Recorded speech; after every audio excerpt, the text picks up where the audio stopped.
दो अमीर और 3 गरीब बहू की महंगाई में टमाटर की खेती। सावित्री के 5 बेटे थे, जिनमें से वो अपने 2 बड़े बेटों से ज्यादा प्यार करती थी क्योंकि उसके 3 छोटे बेटे ने अपनी पसंद से गरीब लड़कियों से शादी की थी। इसी के चलते उसने घर को 2 हिस्सों में बारी बारी में बांट रखा था। एक तरफ तो वह अपने दोनों बड़े बेटे और बड़ी अमीर बहुओं के साथ रहा करती थी, तो वहीं दूसरी तरफ उसके तीनों बेटे उसके पति दामोदर और उसकी गरीब बहुओं के साथ रहा करते थे। देखो, आज खाने में दाल बाटी चूरमा, आलू नान और शाही पनीर की सब्जी बनाना, क्योंकि आज घर पर मेरी कुछ सहेलियां आने वाली हैं। ठीक है मालकिन। इतने अलग अलग प्रकार के भोजन का ऑर्डर देते हुए दामोदर सावित्री को सुन लेता है, जिसके बाद दामोदर अपनी पत्नी सावित्री से कहता है, सावित्री, मैंने न्यूज़पेपर में पढ़ा है कि बहुत ही जल्द सब्जियों के भाव बढ़ने वाले हैं, इसलिए थोड़ा कम खर्चा करो और आगे के बारे में सोचो। सावित्री ये सुनकर दामोदर से बोलते हुए अपनी तीनों गरीब बहुओं को सुनाने लगती है। अरे आप मुझे क्या समझा रहे हो? आप अपनी गरीब बहुओं को समझाओ। एक तो उनके तीनों पति निखट्टू और ऊपर से वो तीनों गरीब परिवार से। इस आने वाली महंगाई में उनका कैसे गुजारा होगा? हमारे पास तो किसी चीज की कमी नहीं है। मुझे किसी भी बात की टेंशन लेने की क्या जरूरत? टेंशन तो तुम लोगों को होनी चाहिए। ऐसा कहकर सावित्री वहाँ से चली जाती है, जिसके बाद दामोदर खुद से ही कहता है, हे भगवान, इस औरत को तो कुछ समझाना ही बेकार है। तभी दामोदर की तीनों गरीब बहू उसके पास आती हैं। बाबूजी, आप परेशान क्यों हो रहे हो? चिंता मत करो, माँ जी सब कुछ संभाल लेंगी। बाबूजी, आज खाने में क्या बनाना है? आपने ये तो बताया ही नहीं। खाने में तो तब कुछ बनाएंगे जब हमारे घर में सब्जियां होंगी। अरे हाँ, मैं तो भूल ही गया था। कल ही सुजीत ने मुझे कुछ पैसे दिए थे ताकि मैं सब्जी मंडी से सब्जियां लेकर आ जाऊं। एक काम करता हूँ, मैं अभी निकल जाता हूँ, इतने तुम घर के बाकी के काम कर लो। ऐसा कहकर दामोदर वहाँ से चला जाता है। 5 बहू होने के बाद भी घर के सारे काम तीनों गरीब बहू ही करती थी, तो वहीं दूसरी तरफ सावित्री की अमीर बहुएं अपने ससुराल में भी अपनी अमीराई का दिखावा करने में कोई कमी नहीं छोड़ती। आज कितनी गर्मी है और इतनी गर्मी में कहीं भी जाने का मन नहीं करता, लेकिन हमारे पास इतनी महंगी कार है, उसके अंदर एसी है, उसमें बैठकर जाने में तो अलग ही मजा आता है। हाँ, वैसे हमारे यहाँ पर एक बहुत बड़ा बिग बाजार है, वहाँ हरी हरी ताजा सब्जियां मिलती हैं, वहीं चलते हैं। ऐसा कहकर वो दोनों कार में बैठकर निकल जाती हैं, लेकिन तभी अचानक से बारिश शुरू हो जाती है, जिसके चलते दामोदर परेशान हो जाता है। हे भगवान, इस बारिश को भी अभी ही होना था, ऊपर से मेरे पास छाता भी नहीं है। अगर सब्जी लेने नहीं गया तो आज शाम खाना नहीं बनेगा, इसलिए मैं निकल ही जाता हूँ। ऐसा कहकर दामोदर बारिश में ही निकल जाता है, तो वहीं उसकी दोनों अमीर बहू बिग बाजार पहुंच जाती है, जहां वो दोनों महंगी महंगी सब्जियां खरीदने लगती हैं। तो वहीं दूसरी तरफ दामोदर मोल भाव करता और हरी भरी सब्जियां बहुत सस्ते दामों में उठा कर ले आता। जहां तो दामोदर 500 रुपए में पूरे हफ्ते के लिए सब्जियां खरीद लाता है, तो वहीं 10,000 रुपए में उसकी अमीर बहू 1 हफ्ते की सब्जी खरीद कर लाती है। हे भगवान, मेरी अमीर बहुओं का तो कुछ हो ही नहीं सकता, उन्हें जितना भी समझाओ बेकार है। धीरे धीरे वक्त गुजरता है और सब्जियां बहुत ज्यादा महंगी हो जाती हैं, जिसके चलते दामोदर के तीनों बेटों को बहुत ज्यादा परेशानियां झेलनी पड़ती हैं। लेकिन एक वक्त आने पर उन तीनों की ही एक साथ नौकरी छूट जाती है। जब से हमारा काम छूटा है तब से हमारी बहुत ज्यादा परेशानियां बढ़ गई हैं। तुम्हारी माँ भी हमेशा तुम्हारी अमीर भाभियों को ही सपोर्ट करती है और उन्हें बढ़ावा देती है, जो कि उसे ऐसा नहीं करना चाहिए। कोई बात नहीं बाबूजी, अभी हमारा वक्त ही खराब है, सब कुछ ठीक हो जाएगा। और तो और टमाटर का रेट भी बहुत ज्यादा कर दिया है, इतना ज्यादा रेट हम लोग कैसे देंगे? ऐसे तो सब्जी खाना ही छोड़ देंगे। बाबूजी, परेशान होने की जरूरत नहीं है, मुझे टमाटर की खेती आती है। अगर हम टमाटर की खेती करके फसल उगाएंगे तो हम उसे मार्केट में सही दाम पर बेचकर पैसा कमा सकेंगे। मुझे भी मेरे पिताजी ने सिखाया था कि कम खाद में खेती कैसे करते हैं। अगर मैं भी मदद करूंगी तो हम तीनों मिलकर टमाटर की खेती कर लेंगे और फिर पैसा कमाएंगे। वह तीनों टमाटर की खेती करने के लिए तैयार हो ही जाती हैं, लेकिन दामोदर उनसे कहता है, हमारे यहाँ पर तो इतनी जगह ही नहीं है कि तुम लोग खेती कर सको, फिर तुम टमाटर की खेती कैसे करोगी?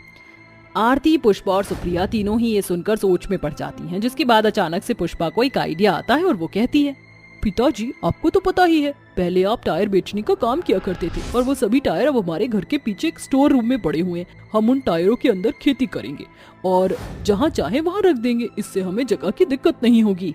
ये सुनकर आरती और सुप्रिया भी पुष्पा की बात पर सहमत हो जाती हैं, जिसके बाद वो तीनों मिलकर कम पैसों में खाद लेकर आते हैं और उस खाद से वो तीनों अपने घर के बाहर टायर, बोतल और भी कई सारे वेस्ट मटेरियल के अंदर खेती करना शुरू कर देती हैं। ये सब देखकर आयशा और तनीषा उन तीनों के ऊपर हंसने लगती हैं।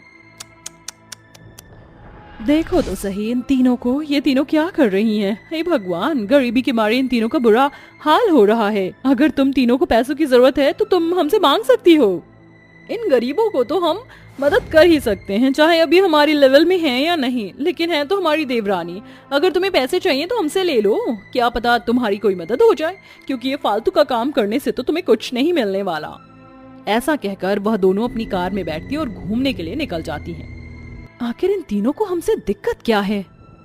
एक दिन इन्हें अपनी अमीरी का बहुत रोना होगा और ये हमारे पास मदद मांगने जरूर आएंगे। बॉस बॉस बॉस, किसी के बारे में उल्टा सीधा मत बोलो और तुम दोनों काम में ध्यान रखो। आरती और सुप्रिया दोनों पुष्पा की बात मान लेती हैं और अपना सारा ध्यान टमाटर की खेती में लगा देती हैं।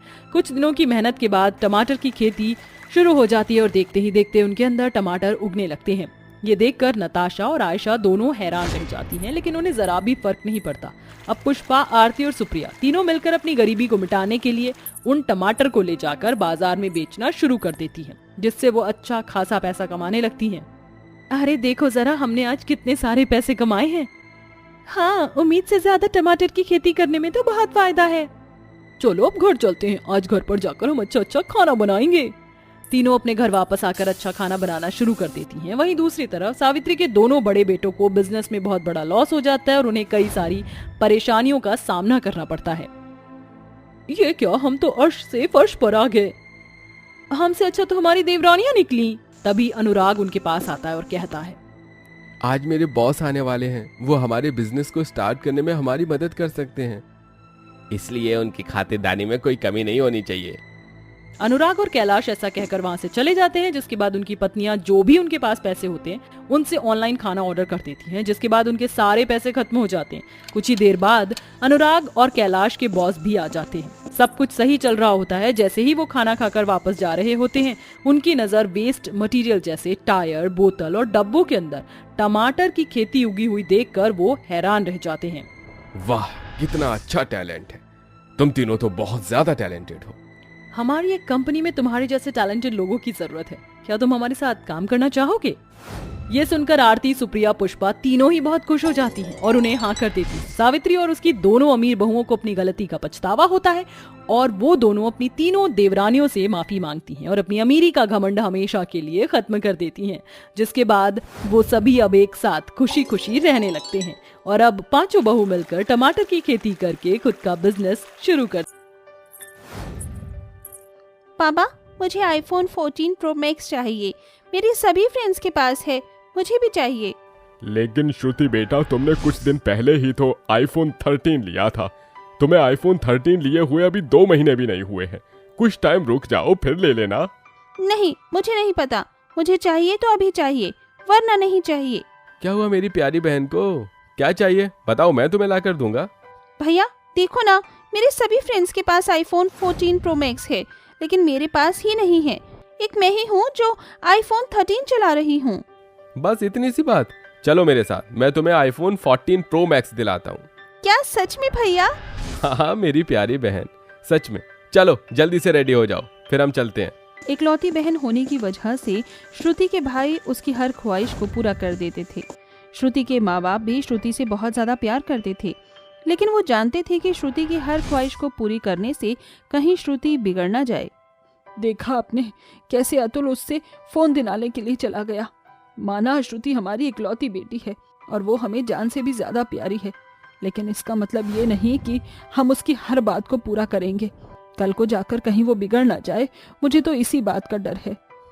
माँ जी, आप भी ना ये कैसी बातें कर रही हैं? आप जानती है ना श्रुति हमसे कितना ज्यादा प्यार करती है। पूनम ठीक कह रही है माँ जी, आप फिक्र मत करिए, श्रुति पर हम सबको पूरा भरोसा है। श्रुति के भाइयों के साथ साथ श्रुति की चारों भाभियां भी श्रुति को बहुत ज्यादा प्यार करती थीं। क्या हुआ श्रुति, तुम यहाँ क्यों बैठी हो, वो भी इतनी उदास? भाभी, मेरे कॉलेज में एनुअल फंक्शन है जिसमें मुझे साड़ी पहनना है, लेकिन मेरे पास तो साड़ी ही नहीं है, अब मैं क्या पहनूंगी? तो इसमें उदास होने वाली कौन सी बात है। हम चारों के पास इतनी सुंदर सुंदर साड़ियां हैं, तुम्हें जो भी साड़ी पसंद आए वो तुम पहन लो। आलिया के इतना कहने पर श्रुति की चारों भाभी श्रुति को एक एक कर अपने कमरे में ले जाती हैं और अपनी साड़ियां दिखाती हैं। वाह, इतनी सुंदर साड़ी है। इस साड़ी को पहनने के बाद तो हर कोई कॉलेज में मुझे ही देखेगा। मैं तो यही साड़ी पहनूंगी।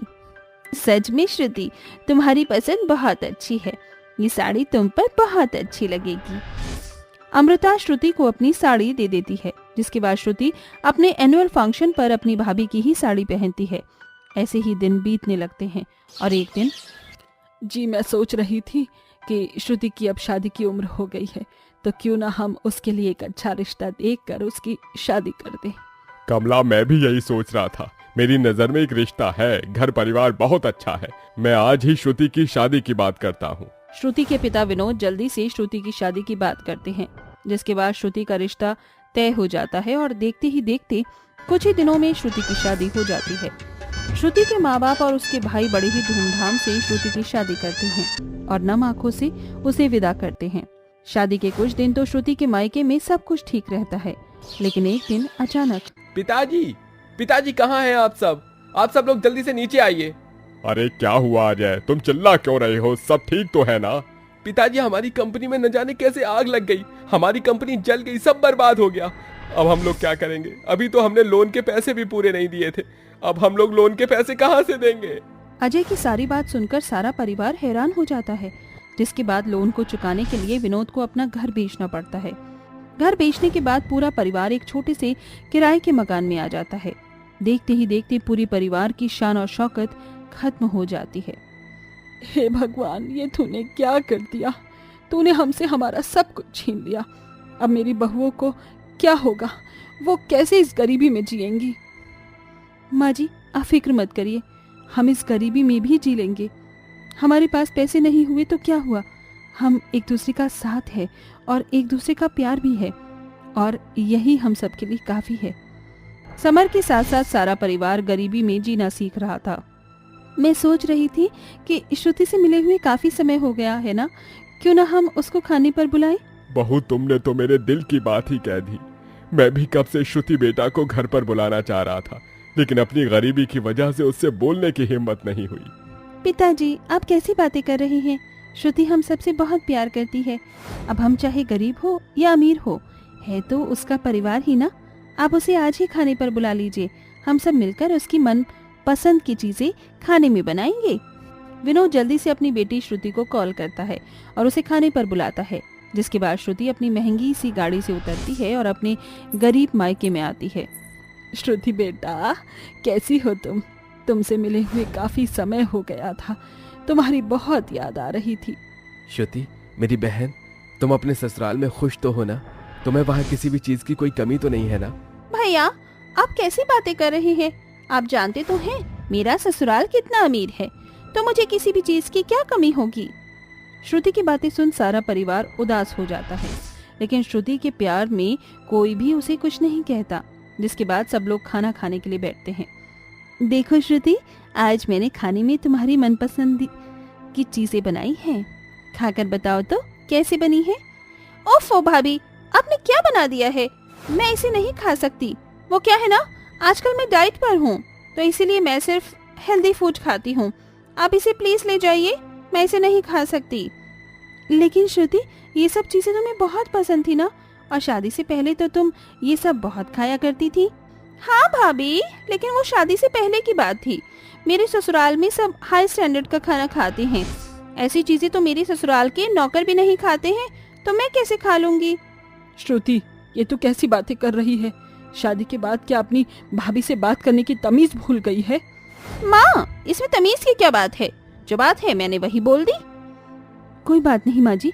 श्रुति, तुम्हें क्या पसंद है तुम बता दो, मैं वो तुम्हारे लिए मंगवा देती हूँ। नहीं भाभी, आप रहने दीजिए।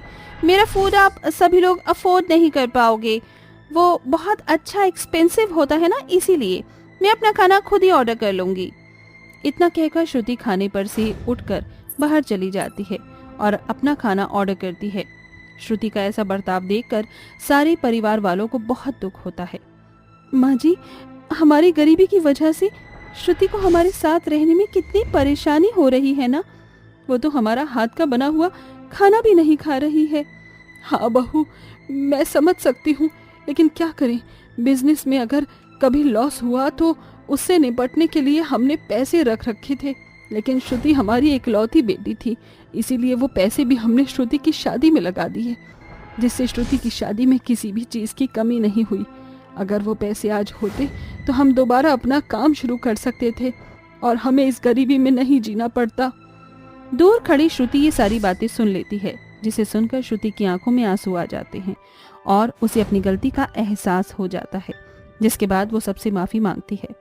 माँ, पिताजी, भैया और भाभी, मैंने अपनी अमीरी के घमंड में आकर आप लोगों के साथ ऐसा बर्ताव किया। मैं नहीं जानती थी कि आप लोगों ने मेरे लिए इतना सब कुछ किया है। आप सब लोग मुझे माफ कर दीजिए। श्रुति को अपनी गलती का एहसास होता है।